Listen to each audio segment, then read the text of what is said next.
The first night in the house, Tyler heard the walls breathe. Not creak, not settle, breathe.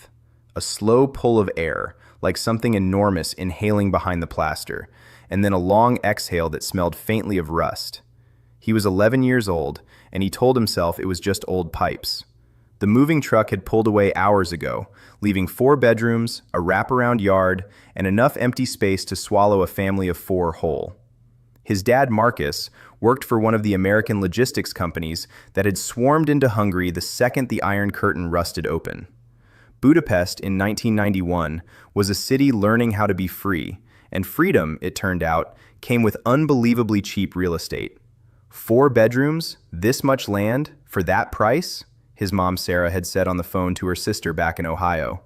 Tyler, Jessica, you are going to love this place. Jessica was 9, all elbows and stubbornness, and she'd already claimed the bigger side of their shared room upstairs before Tyler even got his suitcase through the door. The house had a strange kind of quiet, not peaceful, waiting. Their first week blurred by in unpacking boxes and orientation day at the new American International School, where the hamburgers were cheap and the Bible study was mandatory and boring in equal measure. Tyler didn't care much for religion.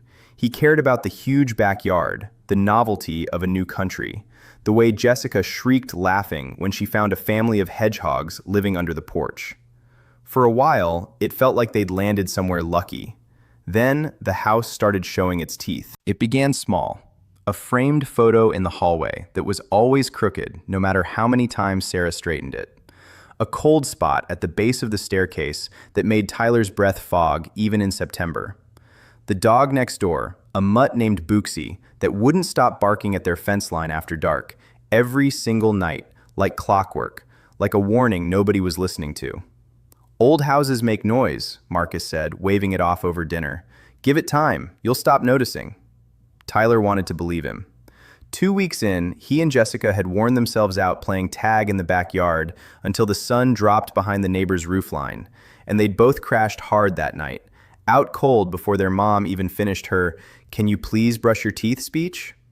Tyler woke up sometime after midnight, mouth dry, throat scratchy, desperate for water. He blinked in the dark, letting his eyes adjust, and glanced across the room toward Jessica's bed to make sure he hadn't woken her. That's when he saw her, sitting up. Just sitting there, perfectly upright, a black shape against the paler dark of the window behind her, no details, no face, just a silhouette carved out of the room's shadows. Weird, he thought. She never wakes up like that. Before he could say anything, she dropped back down onto the mattress. Except it wasn't lying down. It was a slam, a hard, sudden crash of a body hitting a bed like she'd been dropped from somewhere much higher, and the frame let out a sharp, metallic squeal that cut through the silence like a scream trying to get out. Tyler froze halfway to sitting up. Then Jessica's silhouette sat up again, and slammed back down, and sat up, and slammed back down. Over and over, the bed frame shrieking every single time, a rhythm with no reason behind it. And Tyler couldn't move, couldn't speak, could barely remember how to breathe. He just lay there, pinned to his mattress by something colder than fear, watching his little sister's shape rise and crash, again and again and again. He had no idea how long it lasted. Eventually, it stopped. The shape sat there, unnaturally still, and somehow the darkness around it seemed to thicken, seemed to pull inward until she looked less like a girl and more like a hole cut into the room. And then, slowly, the shape began turning its head toward him. Tyler slammed his eyes shut so hard his eyelids ached, praying to a God he didn't really believe in that this was just a nightmare, that when he opened his eyes again, everything would be normal. He counted to 10 in his head, then 20. When he finally forced his eyes open again, he wished more than anything that he hadn't. Jessica's face was gone. Where her eyes, her nose, her mouth should have been, there was only smooth, featureless black, like someone had poured tar into the shape of a girl and let it harden. And it was facing him, fully, directly, like it had been waiting for him to open his eyes. Tyler's heart slammed against his ribs so hard it hurt. He wanted to scream, but his throat had locked shut, some primal switch in his brain flipping to pure terror, the kind that doesn't let you make a sound because sound might make it worse. Cold sweat soaked through his shirt in seconds. The room felt like it was shrinking around him. This isn't real. This isn't real. This isn't... He couldn't take it anymore. Something in him snapped, some survival instinct louder than the fear. And before he even decided to move, he was already moving, throwing himself out of bed and rushing across the room toward his sister. "Jessica!" The second he reached her, the darkness was gone. She was just lying there, asleep, peaceful, breathing slow and even like nothing in the world was wrong.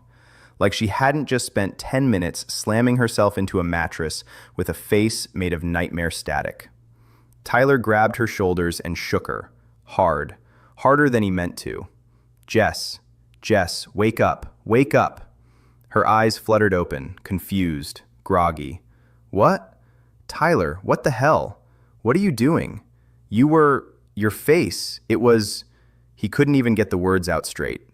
"You were sitting up and slamming down and your face was gone, Jess, I swear to God."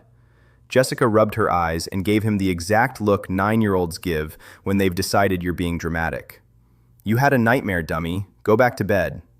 "I'm serious. We need to go get Mom and Dad. Right now. It's the middle of the night. I'm not doing that because you had a bad dream."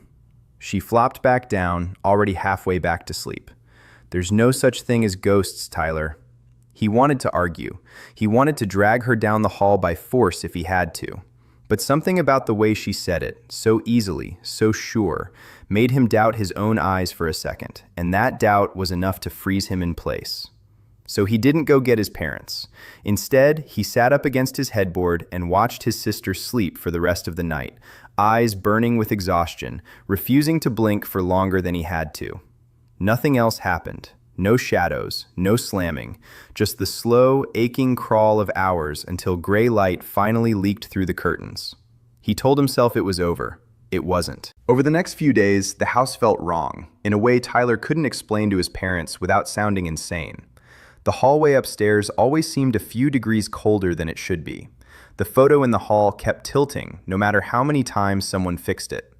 Bucksy next door barked himself hoarse every night at exactly the same spot along the fence. And every night, Tyler noticed, it was the same time, 2:13 a.m. "Can we please move?" he begged his parents at dinner one night. "Something's wrong with this house." Marcus laughed and ruffled his hair. "Buddy, you've been watching too many horror movies. This house is a steal. We're not moving because of a bad dream." Tyler gave up arguing. Life folded back into its normal shape. School, homework, backyard hedgehogs, and the memory of that night started to fade into something he half convinced himself he'd imagined. Then, one morning, his mother's scream tore through the entire house. Tyler's eyes snapped open to find himself staring at the world upside down. He was hanging from the second-floor stair railing, ankles hooked over the banister, arms dangling toward the floor below, his whole body swaying gently like something that had been strung up and left there. Sarah stood at the bottom of the stairs, hand over her mouth, face white as chalk. Tyler's brain caught up half a second before his body did, and the moment it did, his legs gave out. He started to fall. He would have hit the floor head first if his father hadn't come sprinting out of the bedroom at the sound of Sarah's scream, catching Tyler's legs just as they slipped from the railing, hauling him back up and over in one desperate motion before setting him down, shaking, on the landing. How did you..." Marcus couldn't even finish the sentence. Tyler didn't have an answer. 1 second, he'd been asleep in his bed. The next, he was upside down over a 12-foot drop with no memory of how he'd gotten there. The doctor they saw that week had a simple, clean explanation. Somnambulism. Sleepwalking. Common in kids his age, usually linked to stress, disrupted sleep, overactive imaginations. Nothing sinister. Nothing supernatural, just a growing brain doing weird things in the dark. "No more horror movies," Sarah said firmly, confiscating the stack of VHS tapes Tyler had smuggled from a friend at school. "No scary books either. Clearly, it's getting into your head." Tyler didn't argue. Part of him wanted to believe the doctor too. It was so much easier than the alternative. But the sleepwalking didn't stop. If anything, it got worse. Every few nights, Tyler woke up somewhere he shouldn't be, hanging from the stair railing again, draped backward over his open closet door, once curled into the cold, dark space under his bed with no memory of crawling there. Each time he woke upside down or twisted or folded into some position no sleeping body should naturally end up in. Each time, his parents' faces got a little whiter, a little more afraid. Marcus and Sarah had never been the type to go to church every Sunday, but they'd both grown up in strict Christian households, and under enough pressure, old instincts came roaring back. Tyler heard them whispering behind closed doors, words he wasn't supposed to hear. Exorcism, possession, something's not right in that room. A week later, a priest showed up at their door. Father Kovacs was an older man, gray at the temples, with a calm face that didn't match the way his hands trembled slightly as he stepped over the threshold. He asked to see the room where Tyler and Jessica slept, and Sarah led him upstairs, while Tyler and Marcus waited in the kitchen, not speaking, just listening to the old floorboards creak overhead. The priest was up there for over an hour. At one point, Tyler swore he heard chanting, low and rhythmic, in a language he didn't recognize. At another point, something in the walls groaned a long, deep sound, almost animal, that made the hair on his arms stand straight up. When Father Kovacs finally came down, his face had changed. He looked older, grayer, like the hour upstairs had aged him a decade. "Do not go back into that room," he told Sarah quietly, "until I say it's safe." He walked slowly through the downstairs hallway, muttering under his breath Latin, Tyler realized later, though at the time it just sounded like a language built for warding something off. He paused near the base of the staircase. He looked up. Directly above him was the ceiling that sat below Tyler and Jessica's bedroom floor. Father Kovacs stared at that ceiling for a long, long moment, and whatever crossed his face in that silence was the most frightening thing Tyler had seen since the night of the blank, black stare. It wasn't fear exactly. It was recognition. Like he knew exactly what he was looking at, and it was worse than anything he'd said out loud. He turned to Marcus and Sarah and spoke to them in a low voice for several minutes.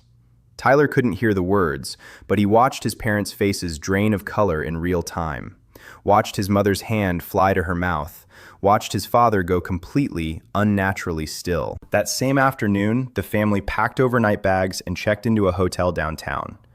Nobody would tell Tyler exactly what the priest had said, but that night, lying in an unfamiliar hotel bed, Tyler kept replaying the image of Father Kovacs staring up at that ceiling right below their bedroom, like it was a grave he'd just realized he was standing on top of. The next morning, construction workers arrived at the house with crowbars and flashlights, and Marcus told them exactly one thing: tear open the ceiling below the kids' bedroom. Nothing else, just that section. Tyler wasn't allowed inside for it. He and Jessica waited in the car with Sarah, engine running, while Marcus stood in the yard watching through the open front door. Tyler kept twisting around in his seat, trying to catch a glimpse of what was happening, and every time his mother told him to sit still and stop looking, her voice had a tightness in it he'd never heard before. It took less than 20 minutes. One of the workers called out something in Hungarian, sharp and urgent, and Tyler watched his father go pale even from a distance.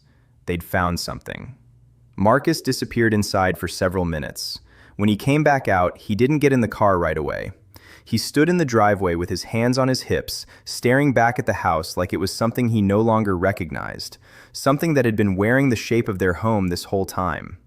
That night, in the hotel room, Tyler overheard his parents talking in low, urgent voices, thinking the kids were asleep. "There was a trap door," Marcus whispered, "cut right into the ceiling, small. You'd never notice it unless you were looking. And inside?" Sarah's voice was barely audible. "A bag. Small bones chicken, maybe," the worker thought. "Old. Really old." A long pause. "And something else."